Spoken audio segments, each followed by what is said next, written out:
저는 오늘 메인 세션, 마지막 메인 세션의 사회를 맡은 박노완입니다. 기본소득 한국네트워크의 학술위원장으로 있고요.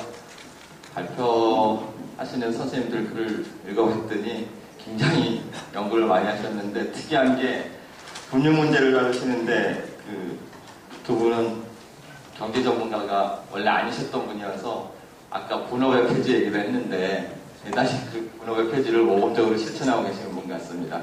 강래희 선생님과 서동희 선생님께서 다들 아시리라고 생각이 들고요. 발표를 해주실 거고 신병환 선생님께서 토론해 주실 건데 저희가 80분을 갖고 있는데 벌써 제가 한 3분 쓴 것 같네요. 그 발표를 각각 20분씩 하시고 토론도 두 편의 논문을 토론하셔야 되기 때문에 20분 정도 드리고요. 나머지 20분 정도를 플로어 토론으로 했으면 합니다. 예. 강래희 선생님부터 발표를 하시나요? 아니면 강래희 선생님부터? 예.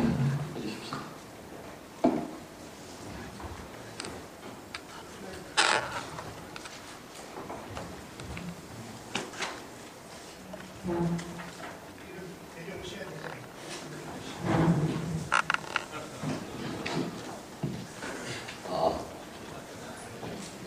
여러분 반갑습니다.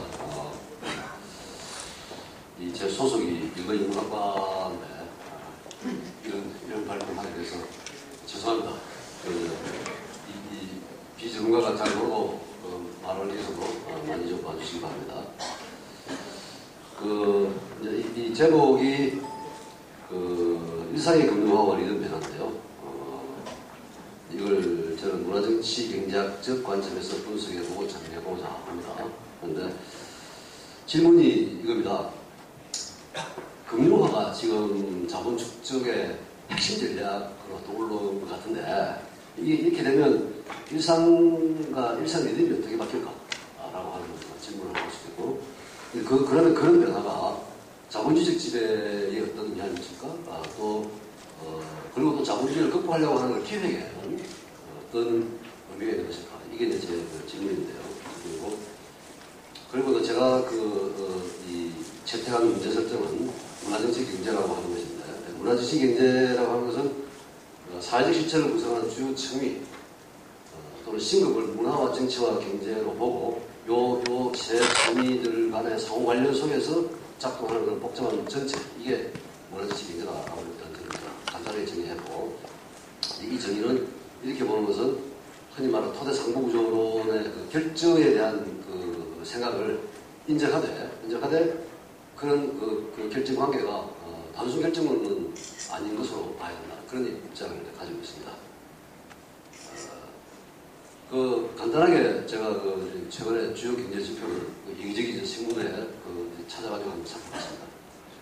지표 이런 거 보니까 좀 시간을 좀 오래 두고 장기적으로 살펴보면서 같은 지표를 조금 비교하는 게 중요하겠다는 그런 생각이 들더라고요. 97년 이 IMF 본 해야 됩니까? 그리고 이때 정권교체가 있었죠. 2002년도 마찬가지 정권교체입니다. 2007년, 2012년 정권교체 기고요. 97년에 GDP가 563조. 그리고 2012년에 1213조입니다. 이게 대략 한 3배가 안 되고 2.7배가 그렇게 늘어났어요. 이 정도. 그런데 가계부채의 경우를 보면 이건 211조에서 959조로 이게 이제 한 4몇 배로 그렇게 4.7배가 4.5배로 늘어나고 정부 부채는 최대 늘어납니다. 60조에서 446조로. 이게 굉장히 많이 늘어나거든요. 여기에 기업 부채까지 합치면 제가 2013년 통계인가 보니 기업 부채, 가계 부채, 국가 부채 합쳐서 정부 부채 합쳐가지고 3,700조가 얼마나 그렇게 오는 걸로 제가 어디서 본 적이 있습니다. 어마어마하게 늘어났습니다. 이렇게 늘어나는 게 금리 인하와 직접 관련이 있어 보이더라고요. 금리는 97년에 20% 정도였는데 지금은 2014년에 2%, 오늘 아침에 지금 보니까 1.75%예요. 기준금리가. 그리고 금리가 인하되면서 저축률도 동시에 낮아진다. 저축률, 금리가 높으면 저축을 할 동기가 생기는데 금리가 낮으면 저축을 안 하고 다 돈 빌려서 투자하려고 하기 때문에 그래서 이렇게 이런 식으로 양상이 나타난다는 거죠. 이때 이 무렵에 그러니까 딱 90년대 말 이후에 중요한 그런 상품, 금융 상품이 대거 도입되거든요. 제도가 되고 도입되는데, 이 보면 뭐 주식을 원래 있지만 주식 펀드, 발생 상품, 이런 것들, PF, ABS, MBS, ABC, BCM, CDO, CDS 이런 것들이 굉장히 많이 도입돼가지고, 이게 엄청나게 사실 많이 거래가 되고 있습니다. 발생 상품의 경우는 장내 발생 상품의 경우에는 세계적으로 우리가 한국이 제일 거래량이 많은 그런 정도까지 되고 있죠. 이런 점을 고려하면서 우리가 한국의 한국 사회를 들여다볼 필요가 있다고 봅니다. 금융화라고 하는 걸 어떻게 볼 거냐는 문제가 있겠는데, 금융화는 당연히 경제적인 현상이죠. 경제 현상인데, 제가 보는 것은 문화정치 경제라고 하는 관점에서 금융화를 이해하는 것은 그 경제적 현상 맞는데, 그런데 반드시 정치적 조건과 문화적 조건을 대동하면서 나타나는 거다. 그렇게 봐야 된다. 그래서 항상 금융화라고 할 때 시장에서 일어나는 변동만으로 보면 안 된다. 반드시 정치적 변화와 문화적 변화 같이 가는 걸 그렇게 이해할 필요가 있겠다라고 생각하고요. 그런 관점입니다. 이 같은 이야기입니다. 같은 이야기.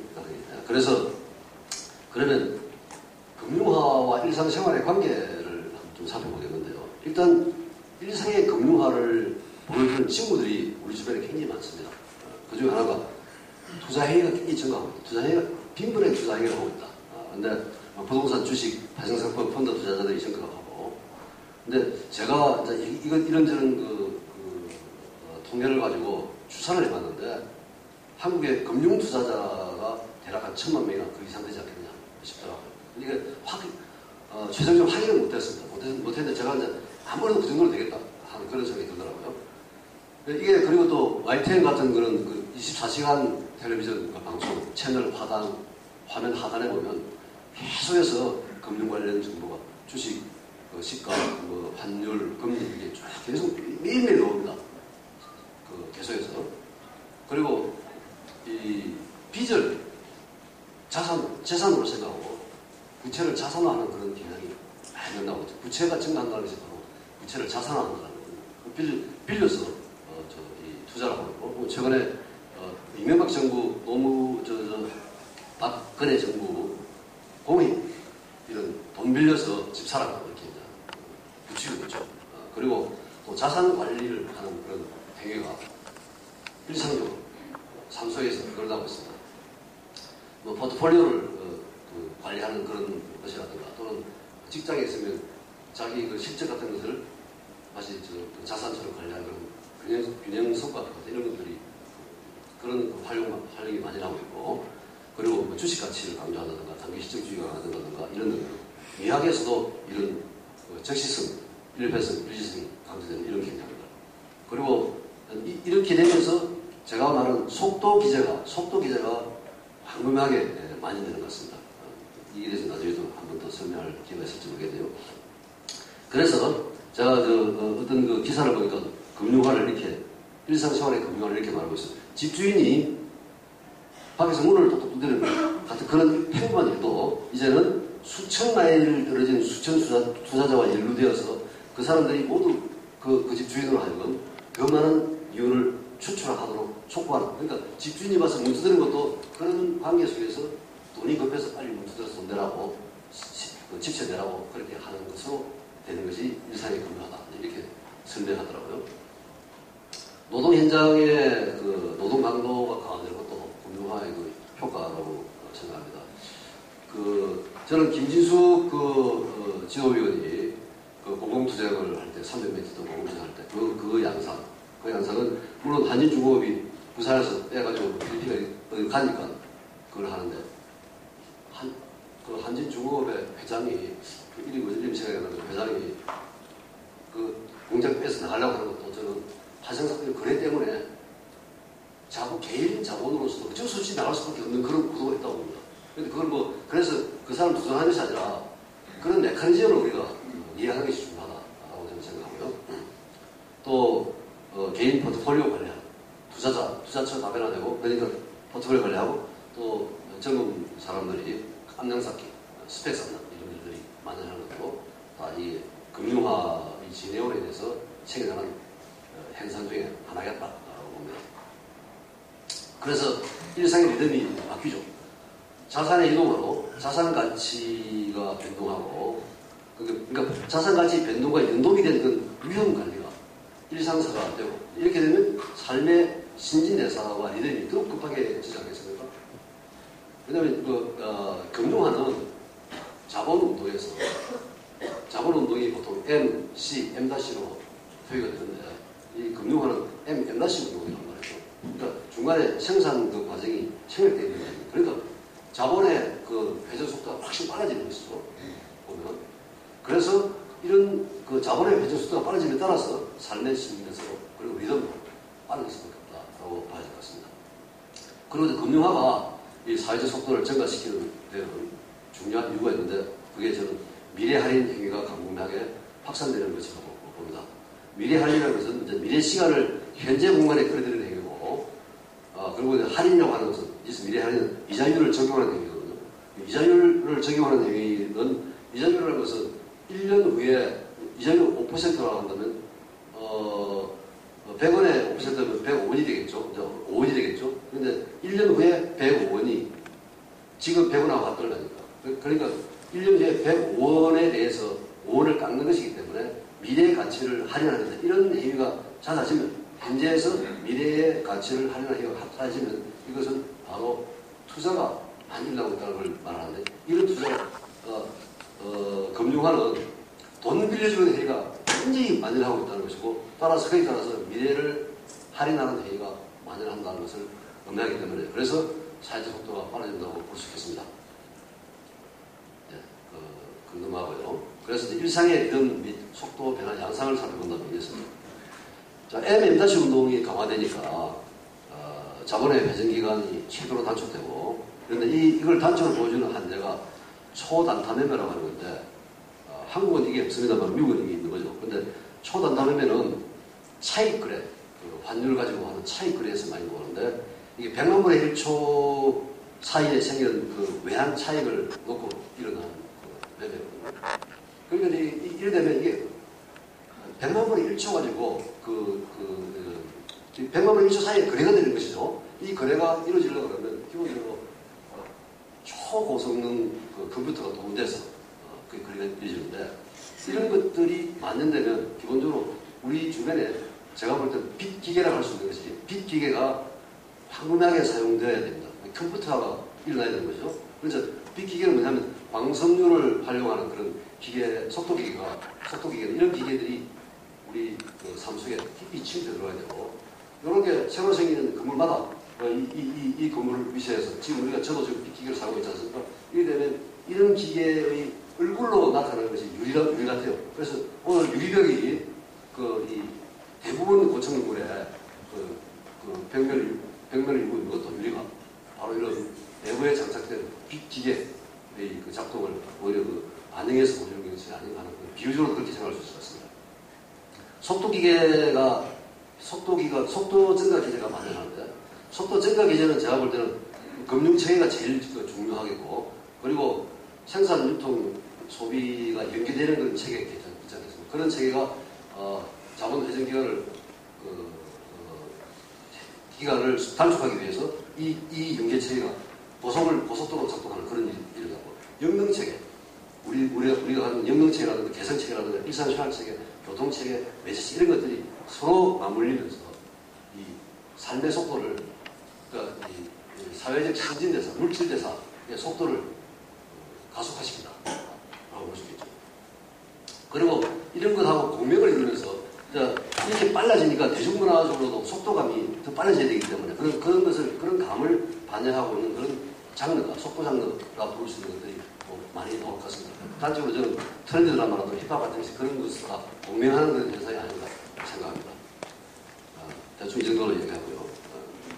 자, 그래서 한 예가 이건데, 제가 한겨레 신문에서 아주 재밌는 기사가 있어서 따가지고 왔는데요. 자동화 광고 3개가 있는데, 우리 그 컴퓨터에 접속하는 순간 컴퓨터 열자마자 바로 그 광고가 뜨거든요. 그 광고가 내가 가지고 있는 나의 정보가 그 순간에 역지 1초 사이에 반영돼가지고 그게 바로 그 광고 시장에 나와 있는 그 광고주들로부터 그 나를 보라고, 내가 보라고 해서 그 광고가 뜨는 거예요. 이게 0.2초 사이에 일어나는 겁니다. 이런 일들이 이 주변에 쫙 알려서 일어나는 것이 저는 새로운 우리 삶의 리듬을 바꾸는 중요한 기제가 있고, 이거는 그냥 비유적으로 일어나는 일이 아니라 실제로 일어나고, 그 실제로 이런 일이 일어남으로써 물질 대사가 실제로 이렇게 빨리 작동함으로써 우리의 감각도 바뀐다라고 하는 게 제 생각입니다. 이제 금융화가 이렇게 진척이 되면 이제 인지장애 현상이 생겨나는 것 같아요. 인지장애. 금융화로 인해서 일상의 리듬 변화는 한편으로는 고도의 인지 능력을 동원하는 것 아닙니까? 굉장히 고성능 컴퓨터가 작동되고 하면서 아까 빅데이터 이야기도 아까 전 세션에서 이야기가 나오는데 빅데이터가 바로 동원돼가지고 바로 그게 처리가 되고 정보가 되고 하는 이런 것들이 엄청난 인지 능력이 동원되는 것이거든요. 그런데도 다른 한편으로는 우리의 일상회의가 신경세포의 무의식적 반응 속도를 닮아간다. 다시 말해서 우리가 사실 인지할 수 없을 정도로 빨라지기 때문에, 속도가 빨라지기 때문에 우리 자신은 인지 능력이 떨어지는 그런 현상이 생겨난다는 것이죠. 그 단기 실적주의에 매몰된 투자자 주체, 이런 스마트한 자동화 기계와 다를 바 없지 않을까 하는 생각이 듭니다. 이 결과 우리는 인지 활동을 주로 감각적 인지 영역에 종속시키게 됨으로써 인간적 삶의 필수인 장기적 전망을 위한 개념적 인식 발달을 위한 노력을 더 하나씩 하게 되기 때문에 이로 말미암아서 겪는 그런 리듬상의 난조가 생깁니다. 난조가. 그게 리듬은 다양하죠. 그래서 르페브르는 리듬은 언제나 다 리듬으로 존재한다. 다시 말해서 여러 가지 다양한 리듬이 복합적으로 혼재한다고 보는데, 그러나 혼재하는 와중에서도 경향적 지배가 발생하기 때문에 정리듬의 현상이 될 수도 있고 난리듬의 현상이 될 수도 있는데, 정리듬은 우리가 정상적으로 리듬처럼 하는 거죠. 그래서 생체 주기에 맞게 정상적으로 돌아가는 것인데, 난리듬은 그런 정상적인 주기가 해체될 것이죠. 그래서 난조를 일으키는데, 예를 들면 피로감이 증가한다든가 우울증 환자가 걱정한다든가 자살률이 증가하는 이런 등등 이런 난조를 보여주는 리듬 난조의 반응이 아닌가 싶습니다. 그래서 이런 사태를 어떻게 극복해야 되는 문제가 보겠는데, 삶의 리듬 난조를 초래한 병인을 찾아내서 도려내야 될 것 같은데, 이 병인이 어디 있냐? 어디 있냐는 거죠. 이거 어디에 있을까 생각을 해봐야 된다고 봅니다. 그런데 전 여기서 이제 발전적 인지과학의 관점을 채택해서 제가 이 사태를 이해하는 것이 필요하다고 봅니다.